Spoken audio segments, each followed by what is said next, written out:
although disease really begins in the mind, and although the senses play a big role, when it comes to the physical body, digestion is the first thing that we want to fine tune. And there's so many wonderful ways to do it. So why not, right?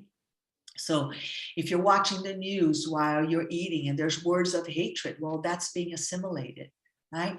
But if instead you are in a silent space with beautiful, peaceful thoughts, that's what's being assimilated.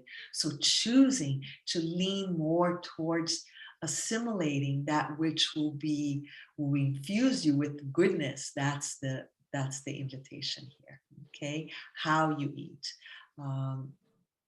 And when you do that, what you find is that selecting what to eat becomes much easier, right? Because you are more closely connected to, again, the whispers of the soul, Atman.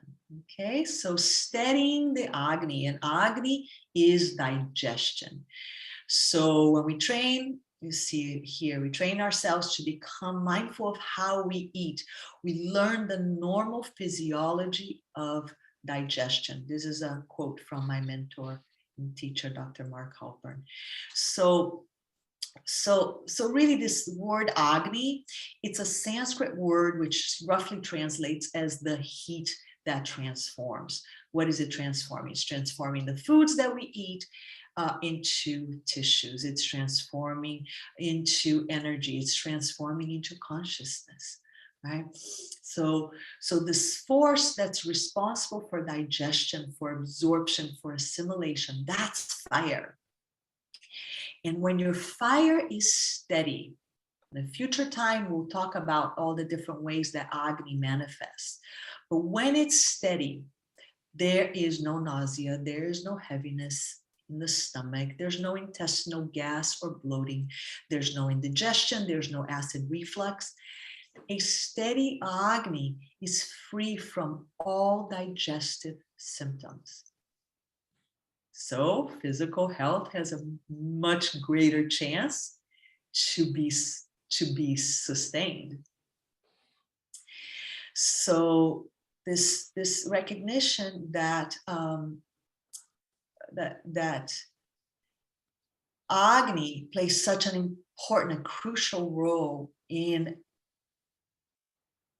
our well-being allows us a little bit more space from some rigid ideas about having to have specific amounts of minerals and specific amounts of nutrients and protein and types of fat and so forth, right? Because if the Agni is steady, things will be processed in a much better way. So something just to consider, to explore. And again, in this, stressing this point that it all begins in digestion.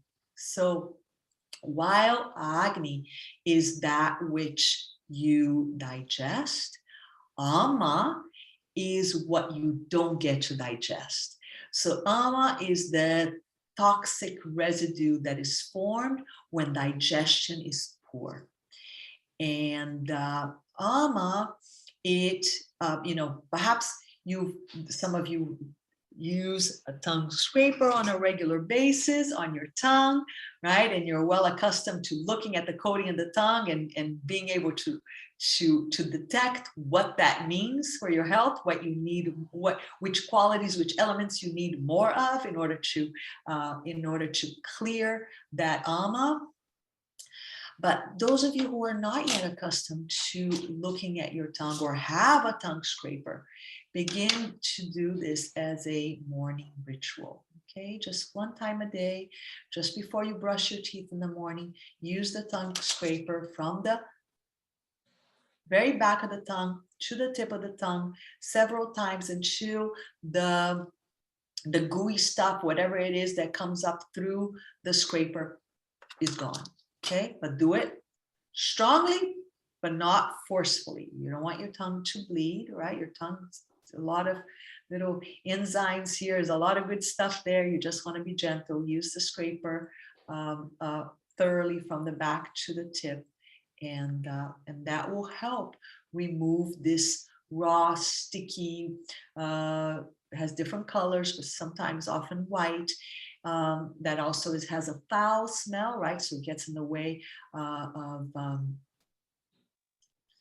bad breath. It's not that gets in the way.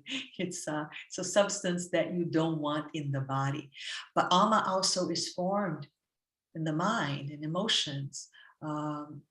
Anything that is taken in through the senses that is not fully assimilated, it's going to be undigested, right? So through the tongue you get to see, and then you have to go to the root cause by observing more how you're using the senses so that you can minimize, lessen the amount of ama that is in your body.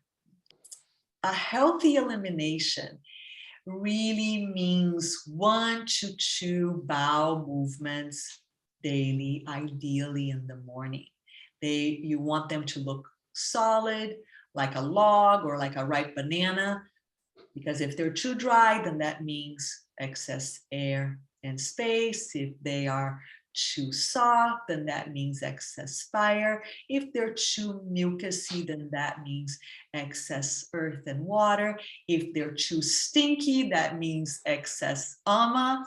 So it's really good to do as Oprah Winfrey says here, look at your poop before you flush. Okay, and this word vayu or apana, or vayu in general is how the wind moves and how the air moves in the body. There's 5 different ways, but the apana vayu is the downward motion. Okay, so bringing the attention to the downward motion when we are too active. Again, it's about that idea of slowing down. There's very little downward movement. So to encourage the downward movement for healthy bowels is super important. Okay.